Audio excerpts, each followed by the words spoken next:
Thank you, Doug, for playing for us. I'm Sonny Castleberry, and many of you I know from church or community work, and increasingly through events like this. We were here, many of you and myself were here the night of April the 10th, after the mass shootings at Old National Bank. And that same week, Chickasaw Park, and now today. We know now that there are 2 people who were murdered downtown at 3rd and Market early wee hours of this morning. Terrence Bethel was one who was dead on the scene, and another person in that shooting, whose name has not yet been disclosed to media, was also died in the hospital. 4 other persons were shot as well, and those thankfully appear to be recovering in the hospital. We're grateful for that. So this is just really a space. That's what we're providing here. We don't have a program. We don't have a magic answer. I wish we did. But this is really a space for all of us to come together to share where we are at this moment in time. We've all been here, either in our minds, in our homes, hearing this kind of information. And there are many, many groups that are working in Louisville to deal with gun violence. And many of us are part of those groups. Some of us are involved in more, some of us less. Everybody is hopefully doing what they can to do on this issue. But I don't think it hurts ever to, when you're in a group like this, is to share information about what do you know that is going on and how could you be involved. And that's really what we're here for today. Our church, Crescent Hill Presbyterian, really started in this whole venture of how to respond to gun violence back in 2018, when one of our oldest members in her 80s decided that she wanted to talk with our youth about gun violence. And so in a Sunday school class, they discussed this. And the following year, early in that spring, our church church decided to start a group called Gun Violence Prevention Team. And the purpose of that was to do much like we're doing right now, just a time to come together, to vent, to cry, to pray, to do whatever we felt we needed to do to make ourselves slightly more whole than we were. And so that group has been meeting every month on the third Saturday of each month at 11 o'clock, and you're welcome to join us for that. In addition to that, we have started doing some other things. We started a Guns to Gardens group, and that group has now had 2 surrender events. One was last December at Douglas Boulevard Christian Church, where they hosted it. It's not just our church anymore. We have several churches that are a part of our group, mostly Christian at this point, Unitarian, Jewish. So we have a variety of faith communities that are working with us, and we hope that broadens over time. We also had a second surrender event in June, and those events were small in number when you think about the number of weapons that are out here in our country, but we feel like it was significant because it removes that many more guns from our community. In the first event, we had 28 guns that were surrendered. Most of those by one person, but 7 or 8 other people surrendered some as well. The second time we had a surrender event, we had 20 weapons, and that was by 15 different people. I wish, it's not a spectator event. We don't try to get people to come and watch, but we do try to provide a space for people who have a weapon and for whatever reason don't want to have it anymore. And so it gives them a private space where they can bring that weapon. We have armorers who are there to double check that the weapons are unloaded. And then the person accompanies the weapons up to a chopping station where the gun in their presence is chopped up. And once it is chopped up, it's no longer a gun anymore. And those pieces then are given to a local blacksmith in our community, Craig Caviar from Caviar Forge. And he recreates those pieces into works of art, garden tools, jewelry, and so forth.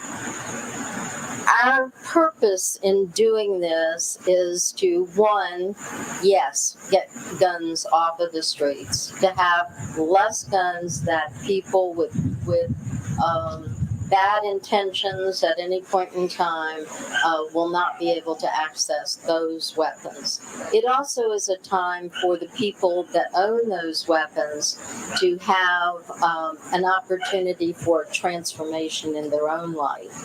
The weapons that have been surrendered thus far, some of them were inherited by them. They had a parent or a family member who was a gun collector and wanted to pass those guns down in their family. But when it got to this final person, they didn't want that gun. They saw what was happening with guns in today's world, and they didn't want a part of that. We also have people who have brought and surrendered weapons because a family member had committed suicide with that weapon, and they didn't want that weapon in their home anymore. We also have people that brought in weapons because they bought it once upon a time, because they had bought into the idea, I'd be safer if I had a gun. And yet they found they didn't feel safer and actually felt more uncomfortable having that gun in their home, and they wanted to get rid of it. We have other people who have had changing life situations where they had children in their home again, and they didn't want to take the risk of those children perhaps getting a hold of those guns. And certainly they didn't want to risk, as we all know, home burglaries and theft of weapons is a very common occurrence. So for a variety of reasons, we have had, almost 30 people who have chosen to surrender their weapons, and we're very grateful for that. So really, as I said, this is not a time where I'm going to speak any longer. It's not a time that we're going to have a presentation of any sort. There's no scripture readings that are going to be done. It's just a time for us to get together. And I hope that we can kind of make it just sort of free-flowing. The mic we can take around, and I can do that so people can hear. But I think it's a good time to share what you may be doing already to try to address this issue, or ideas that you may have. What would you like to see us doing? And not just we, meaning our group, but our community. What would you like to see being done? We feel like that's the way things are going to happen in our community, is by one, people sharing and saying, enough, I have had enough. I think we have to turn the tide on how people feel about weapons. And as we all know, we have an uphill battle in Kentucky to do that. Guns are somewhat sacred, I would use that word, to many people in our state. And the right to bear arms is something that many people in our country, and specifically in Kentucky, feel very strongly about. But even knowing those things, there are things that can be done. We don't have to be living like this. And people in our communities and in our country don't need to stop living because of guns. So I'm going to go around with the mic, and if you would play, and when you want to speak, if you would just raise your hand, something that you would like to share, and it can be anything at all that you want to share. And you can speak. Doug can either slow the music down or stop for a moment while you speak, and then we'll go on to someone else. And then when this has sort of stopped, we will have a moment where we can have some silence together, and then we'll disperse. I know media probably has some questions of us, and they may want to speak with some of you. I hope you will honor their presence with us, because they help us get out the message that, this isn't a way that we have to live in our country. Any takers for the mic?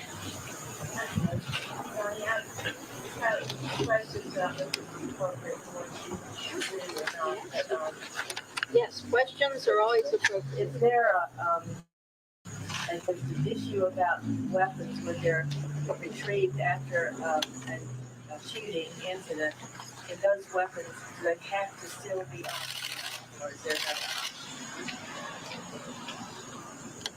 Did everybody hear the question okay?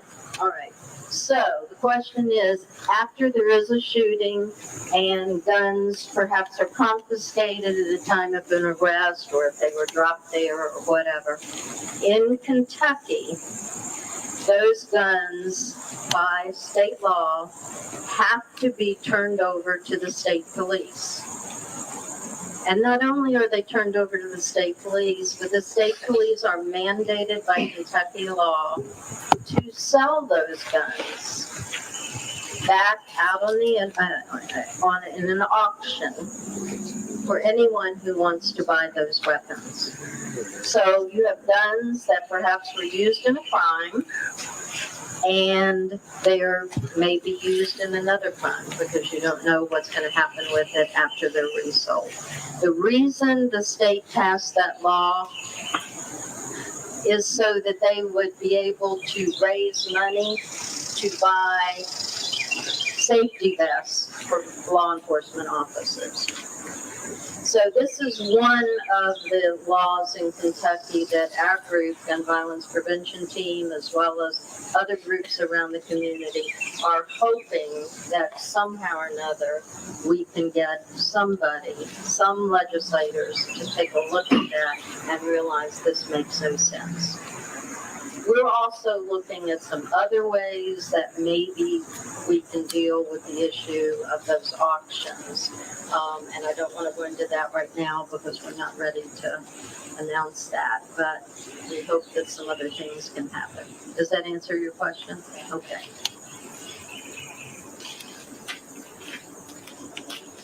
I think it's really important for us to make sure that we let our legislators know what's going on and what needs to be going on. And the more we can get in touch with our legislators through email, through phone, by however you can get in touch with them, it would be a real benefit because some of them do listen. If you don't know who your legislators are, contact the Board of Elections. Just Google that. You can find that information and find out who all your legislators are, both locally, state, and federal. I'm Kathy Hobart, and I'm here with representing Moms Demand Action for Gun Sensitive America, and we're the largest grassroots organization that's working towards gun violence prevention in the United States. And I'm actually on my way to a meeting where the leadership of the Louisville chapter is going to be meeting tonight to continue to make plans for what we're going to do. But if you're interested in joining with other like-minded people, our organization is always looking for more volunteers. The more that we band together with one voice, the louder we're going to be. So if you want to take this down, you can text READY. Just make a text and put in the text box READY and send it to the number 64433. And someone from Moms Demand Action will contact you. So that's text the word READY to 64433. We'll get in touch. As to the idea that you need to get in touch with your legislators, that is a great idea. And I know most of your legislators here in, in Louisville, and most of the legislators in Louisville are very concerned about this issue. But if you have any family, friends, or connections with people that live in the rural parts of this state, please talk to them about getting in touch with their legislators. It's the legislators that live in eastern and western Kentucky that need to hear about this issue from their own constituents, because they think that this is a problem that just happens in Louisville. It is not a problem that just happens in Louisville. This problem happens all over this state, and it's getting worse. And our legislators need to act. They need to do something, and we need to let them know that it is very important to us. Excuse me, every time I start talking, I start coughing. So I'll hand this back to Sonny. Thanks, Sonny. One thing you may not know is in Kentucky, it's not shootings like we're here tonight talking about that are the number one cause of death by gun. It's suicide. And it's farmers. There's new ads that are coming out from the Farm Bureau that are directed to farmers, letting them know that there's mental health available too. So my name's Doug. I have the privilege in my life of having many young people in my home. To a fault.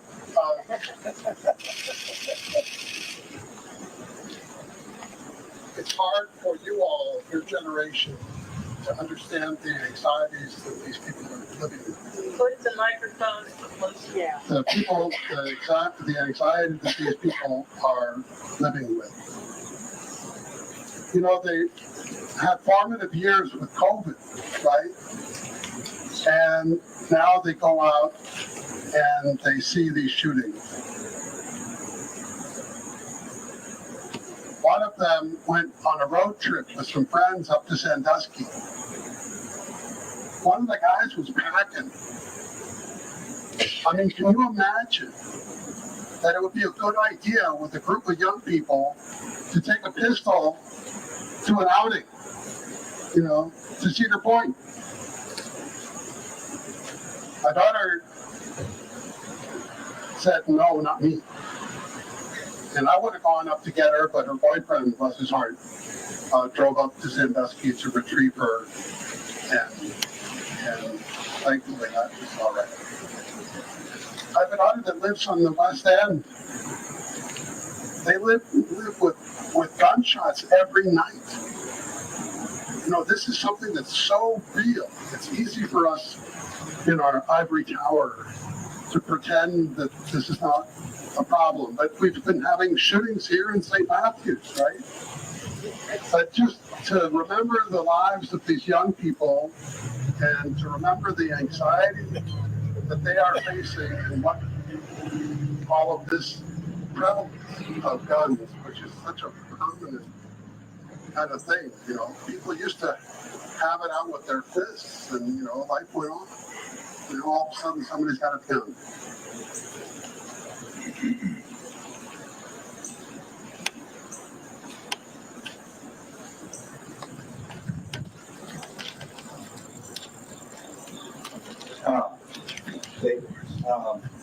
So last week at work, I have a coworker whose 11-year-old son talked about his 14-year-old son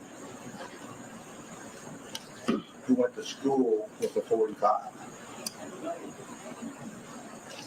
And the reason he's been online, the reason he did that is because a friend of his was murdered. So these, I think guns are a tool that people use, in this case, violently to kill people, to protect themselves, or whatever the reasoning is. But I think it's something that's kind of deeper than that. There's a lot of violence around, and this is just a tool that they pick up.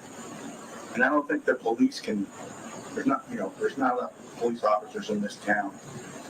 I think there's a lot of broken, wounded people that need some help, and thoughts and prayers go out to those family members who've lost somebody and those people who've been shot in their family, because the violence and the trauma is passed on and it devastates families.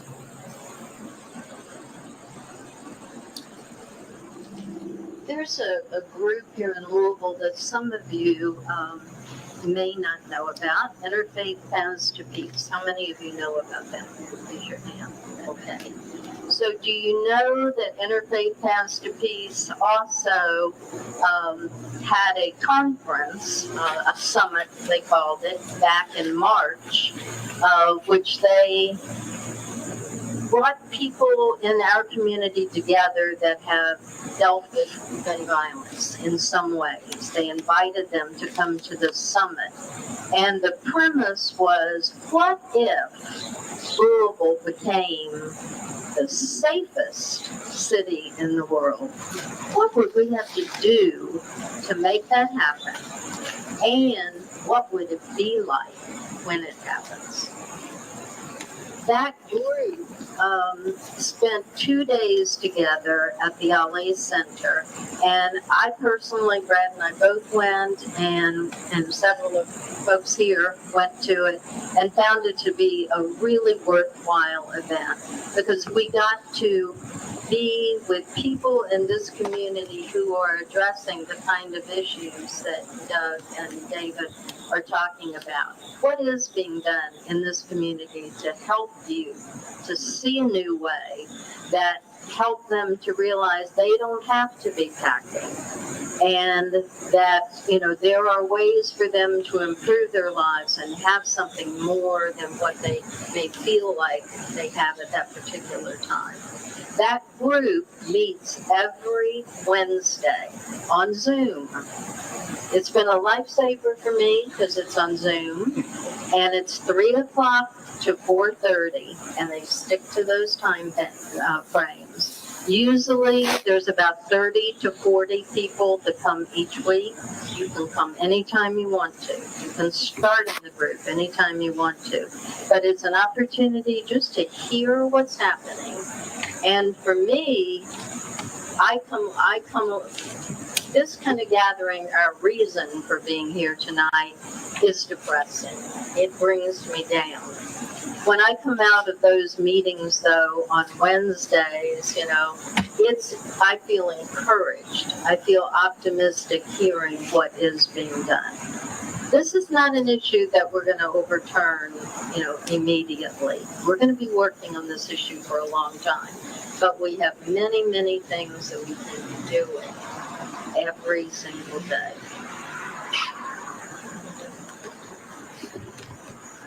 I just doing this so you get your exercise. I made that. Is there a dialogue with the school system? It's about the horrifying thought in my mind, having been with the school system, of teachers taking on the role of protecting the children with firearms. Do we have any teachers or anyone working in the school system today that might be able to address that better than me?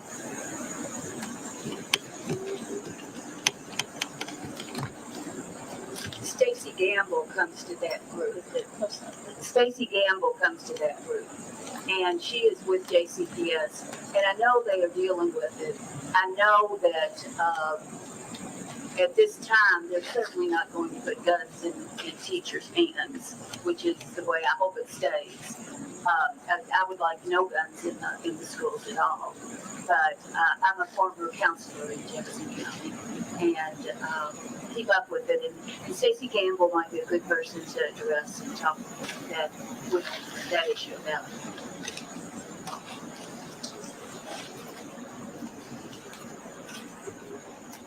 Moms Demand Action also has a program called the Be Smart program, where they try to address issues with parents and children.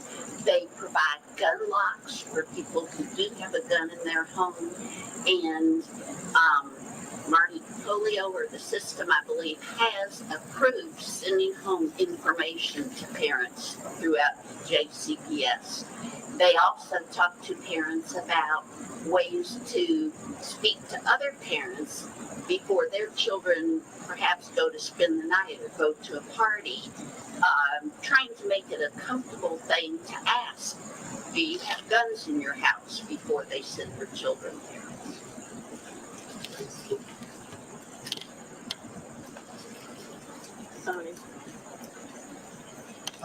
Sonny mentioned the summit that we went to a couple of months ago, where they put out a call to the entire community of Louisville, saying if you're involved in any way in addressing the issue of gun violence, come to this summit. Where we went, and you heard Sonny talk about it some, but what I was astounded to see is that there were over 200 people there, representing, I'm not sure exactly how many organizations, but if they want to address the question, what would Louisville be like if we were the most peaceful city in the country? My God, you have a chance of making a step forward with all those people together, and I think they've done it. But the thing is that we've got to go back to our organizations that we belong to, and we've got to help them address this issue as being one of the most incredibly important issues they could ever face. Every day, every single day, we lose some of our population to handgun violence. And politicians want to tell us that, well, we'll take care of that. We'll just make stiffer laws to get these people and get them off the streets and put them in prison. And we also know that prison does nothing to deter crime. it's not going to solve the problem. It's going to take a change of attitude. And going back to our organizations that work on a grassroots level with individuals, they can make a difference. But please, as you go back in your church, and many of the people at the summit work in churches, civic organizations, Pathways to Peace, and others, go back and ask them, what are you doing to deal with this issue that's so incredibly important to the people of this country and this state and this city? There's a woman who's 23 who comes to this meeting on Wednesdays, and she just last week or actually week before last we were talking, and she said, if we just put the resources into helping people get what they need, whether that's healthcare, housing, support, any number of things, jobs, all kinds of things, then we wouldn't be needing to address this issue of gun violence. And I really do believe that. I'm a mental health professional, and as you all were speaking, I was just thinking of the family that I worked with some time ago, and they had a relative, a man that had struggled with depression and for a long time, and he lived alone and apparently began to really isolate himself, and his behavior became very erratic.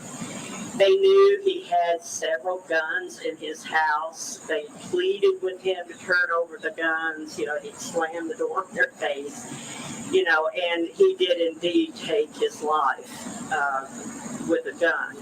They had no options available. He didn't meet the criteria for a mental inquest warrant, which would have taken him to a psychiatric hospital for evaluation. He just didn't meet that criteria, and they knew that the guns were there, although he wasn't threatening to commit suicide. But their hands are tied, and I think that a lot of families are facing this issue knowing that a person with mental health issues is struggling and that they have access to guns, and there's no way to take those guns away from them, to get a court order to at very least, remove the guns from their possession.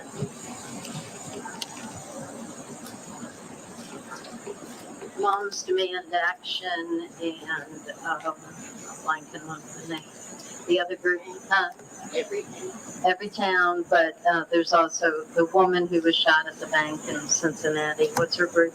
Whitney Strong. Whitney Strong. Yeah, that group. Those are two groups that are really working in Kentucky to try to get some legislation passed that would enable guns to be taken away temporarily, at least, from someone if they were in a situation where they were not mentally stable.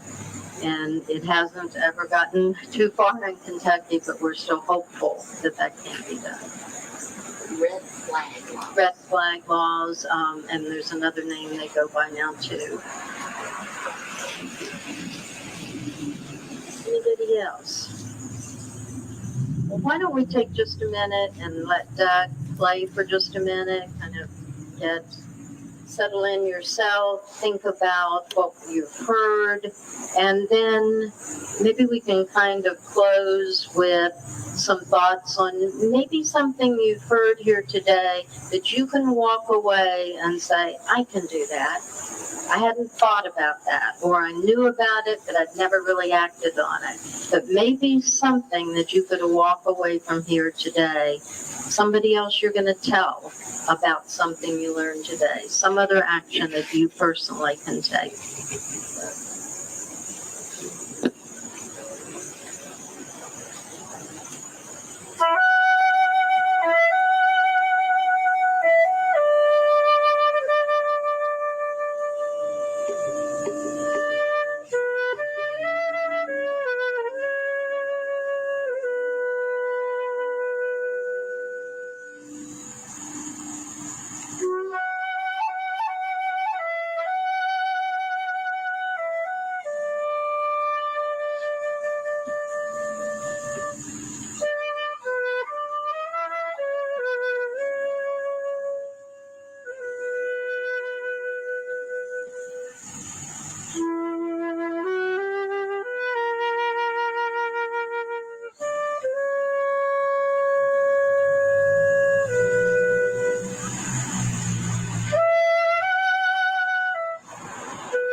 Any final thoughts from anyone?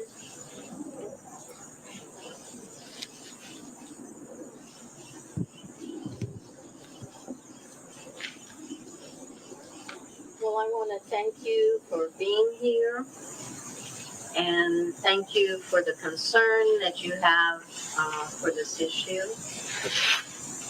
I pray that we will all continue to be mindful of this issue and how people are being impacted by it. There's a couple of things that I know are coming up that I'll just call to your mind. As I mentioned, Interfaith Paths to Peace.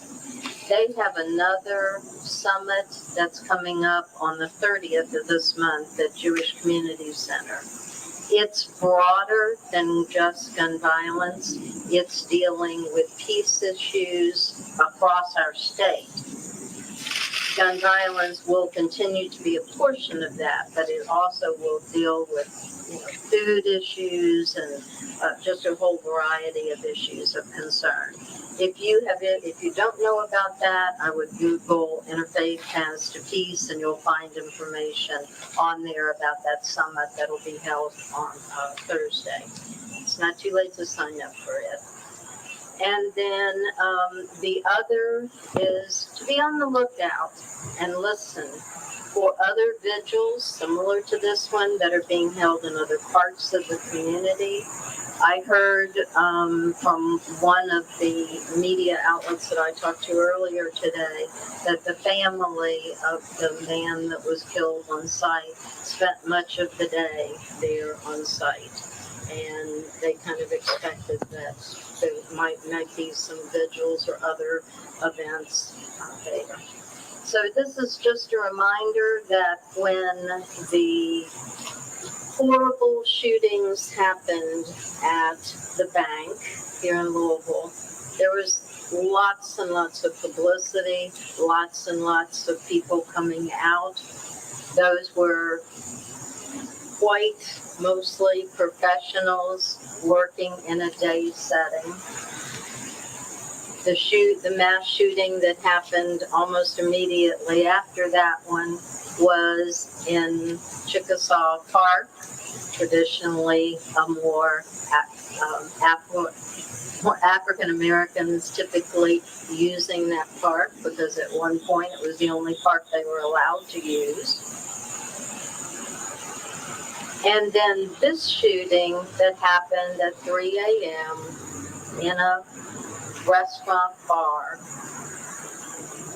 And I think people make distinctions between all of these different shootings.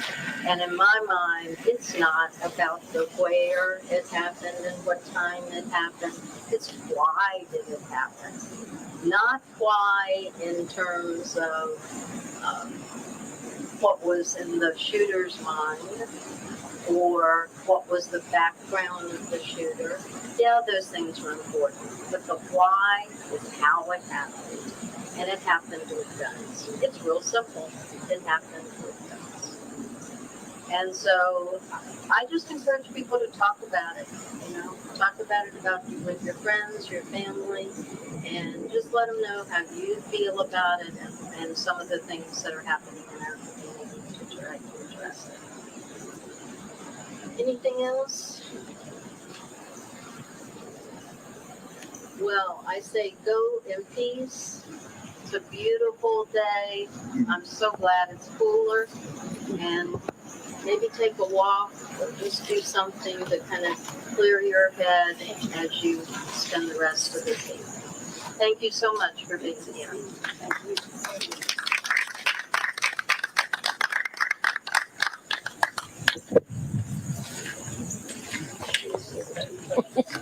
Thank you so much, though.